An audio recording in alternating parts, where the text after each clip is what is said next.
కజకిస్తాన్లోని అక్టోవ్ విమానాశ్రయానికి సమీపంలో J28243 విమానం కూలిపోవడం విషాదం నింపింది.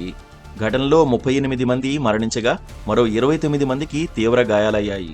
ప్రయాణ సమయంలో అజర్బైజాన్ ఎయిర్లైన్స్లో 62 మంది ప్రయాణికులు, 5 సిబ్బందితో సహా 67 మంది ఉన్నారు.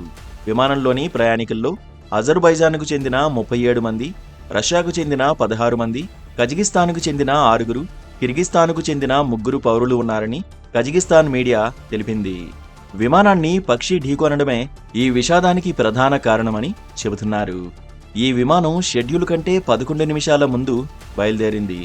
ఇది కాస్పియన్ సముద్రం మీదుగా ఎగురుతున్నప్పుడు అత్యవసర సంకేతాన్ని జారీ చేశారు. పొగమంచు కారణంగా విమానాన్ని గ్రోజ్నీలో ల్యాండ్ చేయడానికి అనుమతించలేదని అజర్బైజాన్ మీడియా పేర్కొంది. ఈ కారణంగా అది ముఖచ్కాలకు మళ్లించారు. తర్వాత అక్టోవ్కు మళ్లించారు.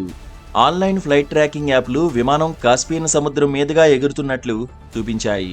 విమానం రష్యా ప్రాదేశిక పరిమితుల్లోకి ప్రవేశించిన వెంటనే విమానాశ్రయం సమీపంలో చక్కర్లు కొట్టడం ప్రారంభించింది. ఆ తర్వాత స్థానిక కాలమానం ప్రకారం ఉదయం 6:28 ఎయిర్పోర్టుకు కొన్ని కిలోమీటర్ల దూరంలో విమానం కూలిపోయింది.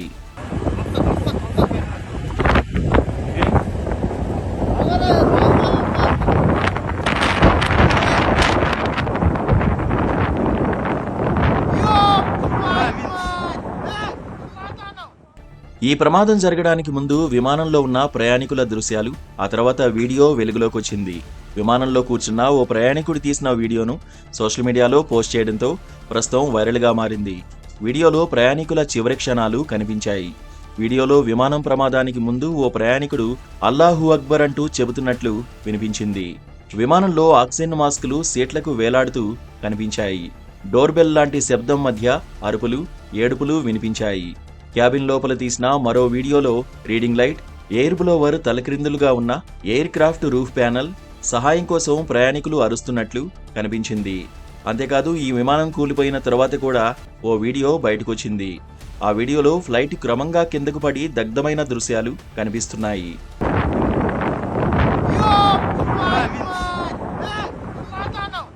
మరోవైపు ఈ ప్రమాదంపై అనుమానాలు రేకెత్తుతున్నాయి.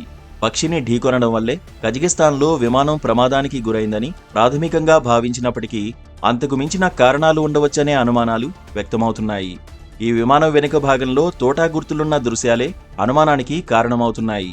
రష్యా గగనతల రక్షణ వ్యవస్థల నుంచి వచ్చిన తోటాలు ఈ విమానాన్ని తాకి ఉండవచ్చన్న అనుమానాలు వ్యక్తమవుతున్నాయి. గతంలోనూ ఈ మార్గంలో ప్రయాణించే విమానాలకు ఉక్రెయిన్, రష్యా మధ్య జరుగుతున్న యుద్ధం వల్ల ఈ తరహా ప్రమాదం హెచ్చరికలు చేసినట్లు పేర్కొంది. ఉక్రెయిన్ డ్రోన్ దాడులను అడ్డుకోవడానికి రష్యా మిలిటరీ గగనతల రక్షణ వ్యవస్థలను వినియోగిస్తోంది. బుధవారం అజర్బైజాన్ విమానం ప్రమాదానికి గురయ్యే సమయంలోనే రష్యాకు చెందిన ఉత్తర కాకస్పై ఉక్రెయిన్ డ్రోన్ దాడి జరిపిందని, దీనిని అధికారికంగా ప్రకటించలేదని రష్యాకు చెందిన ఓ మీడియా సంస్థ కథనాలు ప్రచురించడంతో ఈ అనుమానాలకు బలం చేకూరింది. విమాన ప్రమాదంలో మృతి చెందిన వారికి గురువారం అజర్బైజాన్ దేశవ్యాప్తంగా సంతాపం ప్రకటించింది.